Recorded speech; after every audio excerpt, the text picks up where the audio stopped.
Hey free-to-play gang, welcome back to another video. So let's take a look at the two new espers here, and unfortunately I do not have any of them, so we have to view them via the esper gallery, but I will show you what their ascension effect is. Just take note that maybe the multipliers might be a little bit different, stuff like that. So this is Abzu and Tiamat Farrah, and you can see that her design is very crazy. It's very, I can't even tell like how are these two even from the same body, right? Are they sharing the same spine? And she does somehow resemble Anima from Final Fantasy X, so if you played the game before, you kind of know what I mean. But damn, this is a really interesting design. Okay, so let's take a look at her skill. So her first skill has an ascension effect, which I cannot check over here. No wait, sorry, I lied. Over here, aha! Okay, so this is the fully ascended skill. So gains attack up for 2 turns, attacks one enemy twice, damage per hit is 60% of attack. And if the enemy is afflicted with freeze, deals splash damage to 2 enemies. I think the splash was the ascension part. And the splash is 30% of attack. So it's kind of the same as 𝓟𝓞𝓦𝓔𝓔𝓥, right? But damage multiplier wise, I think it's a little bit less, because I'm pretty sure 𝓟𝓞𝓦𝓔𝓥's first skill hits super freaking hard, like 120% and 60% on his splash with no requirements whatsoever. There is a freeze requirement here, but on the other hand, there is an attack up buff that she provides to herself, which I think is okay. I'm not super sure how to combo into her first skill, maybe like Avatar. But here's the second skill, Cold Water Splash. Inflicts freeze on all enemies for 1 turn, attacks all enemies twice, and damage per hit is 50% all the way up to 72%, which is pretty big. So it's a 144% AoE nuke with a freeze, and each hit also inflicts defense down for 1 turn. So the thing is, if the first hit lands a defense down, the second hit will benefit from the defense down effect. But if defense down isn't applied on the first hit, then damage based on defense down will not even happen with both of your attacks. And there is also a passive indicator over here. Farrah's attacks against enemies with freeze are guaranteed to land critical hit. Now I talked about this before, I don't think this is really that good because her third skill and her first skills cannot guarantee crits at all, so you have to build her with pre-rate regardless. Now finally, Stormy Waves, her third skill, dispels 2 buffs from each enemy, inflicts freeze on all enemies for 1 turn, and speed down for 2 turns. Okay, so it's pretty much the same as 𝓟𝓞𝓦𝓔𝓥. Attacks all enemy 2 times, damage per hit is 65% of attack, up to 96%. Which means this skill hits for 192%. That is really big. I'm not super sure whether this is intended, but this definitely does feel like power creep because all AoE attacks in this game thus far have been up to about 120%, or I think there's about 140+% for some characters, and for guys it's like 150%. But for the most part, there isn't a straight up AoE that does so much damage. This is a lot of damage in an AoE attack. Then Farrah gains synergy for 1 turn, and synergy is immune to AP down, damage taken minus 40%. So basically after nuking, she becomes a little bit more protected over here so that she can take her next turn. Now she also has a passive on the third skill, gains synergy for 1 turn at the start of a round, which is the start of the battle. And if Farrah has synergy at the start of a turn, dispels all control effects on her. And if she has synergy after taking a hit, her AP also increases by 25%. So why can't these two effects here be chucked into her synergy buff, right? The synergy buff itself can say immune to AP down, damage taken minus 40%, and then dispels all control effects on her at the start of her turn, and if she has synergy after taking a hit, she gains AP. I mean, all these can just be chucked together. I'm not sure why they split it up like that, but it is what it is. Okay, and finally her captain ability, 30% attack lead. Now let's take a look at her resonance, especially her R2. So I said that I thought her R2 effect was 100% AP, but turns out it is not 100%, it is 50%. So it's gonna be quite important that you build her with a little bit of speed. As you can see, her Stormy Waves, her third skill, after taking a hit, if Farrah has synergy, and if the attacker is flow attuned, the AP boost will be changed to plus 50%, not 25%.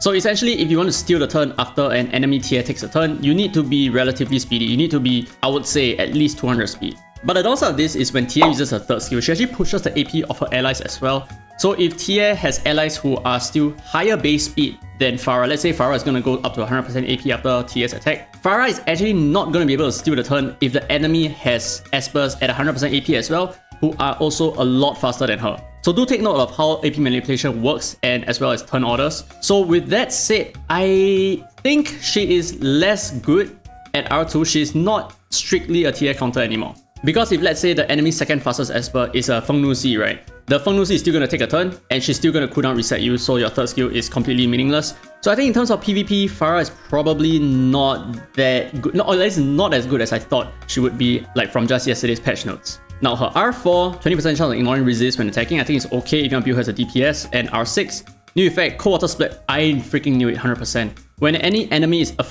inflicted with freeze, they take extra damage, which is 100% of Farrah's attack, which is insane. So her second skill has an additional plus 100% damage multiplier, which I think it shouldn't scale per hit, right?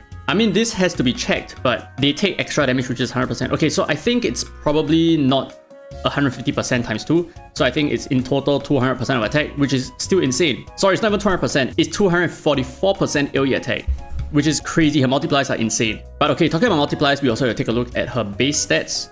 So her... Oops, wrong. So her base stats at max level is 1200 attack. I thought she was gonna have like maybe 900 attack or something like that with those crazy multipliers, but this is insane power creep, dude. This is definitely power creep. And in terms of speed, she is pretty decent at 103. I'm not super sure what her ascensions are, but I'm gonna assume that she has speed on her ascensions, which makes her a really good controller if you build her really speedy so that she can steal the turn afterwards and probably land some freezes. So you might choose to build her very fast control instead of very fast DPS because I mean her multipliers are already so insane. You don't really need to invest too much into her damage output.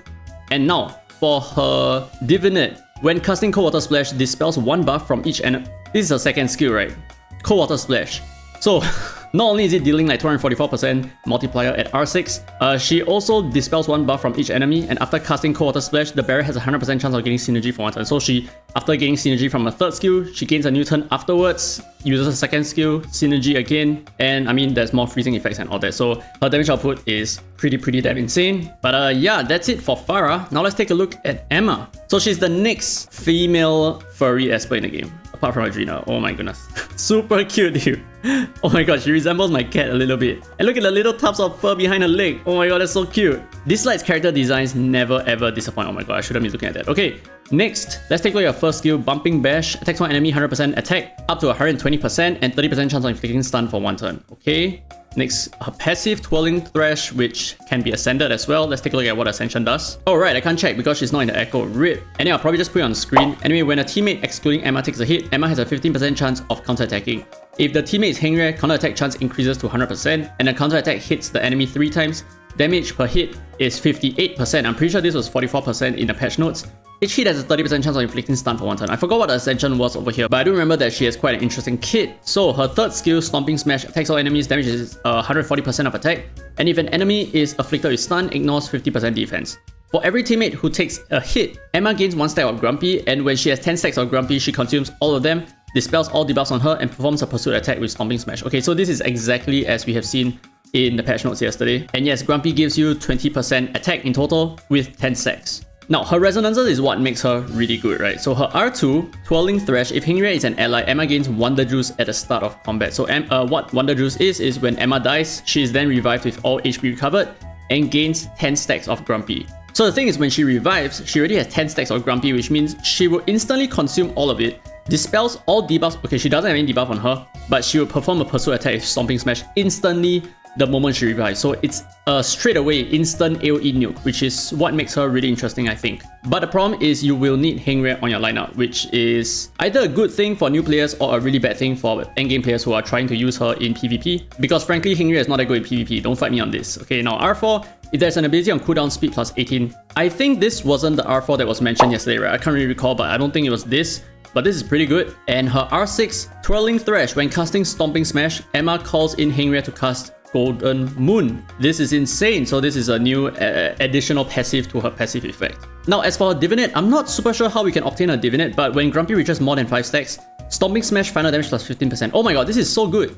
So when she revives, she's going to get another 10 stacks, and Stomping Smash final damage is going to increase as well. So this is pretty decent, I think. Good for nuking. I mean, her multipliers are pretty good at 140%, but what is her base stat, right? So that's the main question. 1100 attack. So pretty decent, good speed. Not bad. I think she's actually quite exciting, and the best part is she's free. Okay, let's actually see the shop whether can you get her Divinate over here. You cannot get her Divinate here. So I guess the only way... I see. You can get it via the coffee shop, which requires the work report currency. I'm assuming that the work report currency is whatever that you get by doing your standard stuff. Yeah, your event maps, ritual miracles, blah, blah, blah, blah. So it's going to be very easy for you to get a D3 copy of Emma. And are we able to get more somewhere? Caps off at D3? Is that it? I'm thinking that there's more than 3 stock over here. I think the price is just gonna go up to like 3,600 or something like that. Because it's kind of weird that it only caps off at D3. Whereas in the Echo, let's see whether can we find her over here. Yeah, I don't think she's over here, right? She's not over here.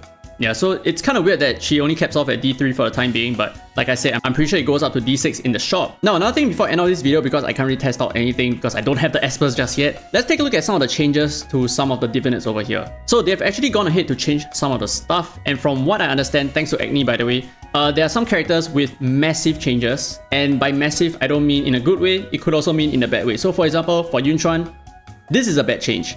So at the start of round, the barrier has a 100% chance of gaining speed up for 1 turn. No, wait! Attack, at the start of a round as well, so it only lasts for 1 turn, and that's it, he loses it. It's not even like 𝓟𝓞, for example, like whenever, wait, hold on, for 𝓟𝓞 he gains 2 turns, right? Yeah, he has a 100% chance of gaining attack up for 2 turns, which is strictly better than 𝓟𝓞, what 𝓟𝓞 has right now. Which means 𝓟𝓞 has just been completely scuffed, and that makes him not a really good pick in going for one of your first choices for Divinates, because attack up is frankly not as impactful as a speed up. I mean, there is really no comparison at all. Now the next Esper, Gabrielle, she has a change over here as well. So at the start of a round, the barrier has a 100% chance of gaining immunity for 1 turn. I'm not sure what this was in a... Was it a defense buff or something like that? I'm not super sure. But you have a 100% chance of getting immunity for 1 turn, which is really good because she's an immunity buffer, so this really helps her kit a lot. Her Ascension gives her extra immunity. So this is really nice. An immunity casting Esper with a self-immunity buff at the start. It's fantastic. It's really good. Next Esper, we have 𝓟𝓤. So previously, he gave 2 of his allies, like 2 random allies crit rate, which is so weird. But now, when the barrier's HP is full, Cosmos Writing's final damage plus 20%, which it's the 3rd skill. So his 3rd skill is actually gonna hit a lot harder by 20% final damage, which is insane. This is very strong for 𝓟𝓤 owners. Oh, and there are some changes to the Divinate stats as well. So I think for Mateo, right, his attack is increased, his HP is increased. It's still the same effect over here, but for the most part, the stats that he gains is a lot higher. But pay attention to the stats here, right? So he has 900 attack, 3,815 HP.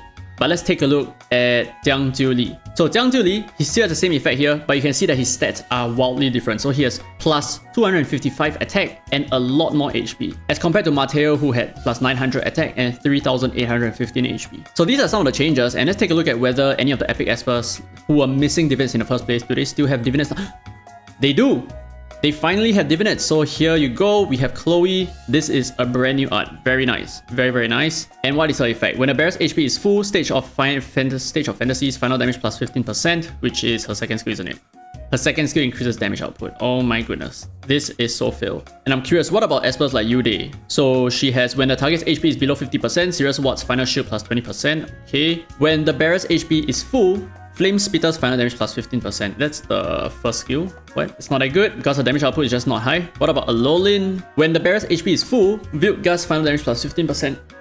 This is the 3rd skill. Okay, this is decent. I mean, he's a damage dealer after all, but yeah, his art is kind of insane, dude. Look at that. 𝓟𝓚. Okay, anyway, so that's it for this really quick first look at the brand new Espers, Farrah and Emma. And if you have any other questions or you want to see something in the new update, feel free to let me know down in the comments below, and I'll try to get it done as soon as possible. So anyway, I hope you guys enjoyed today's content. If you did, don't forget to give a thumbs up. It really helps the channel, and subscribe for more Dislyte content. Now with that said, this has been Free to Play, and as always, I will see you in the next video.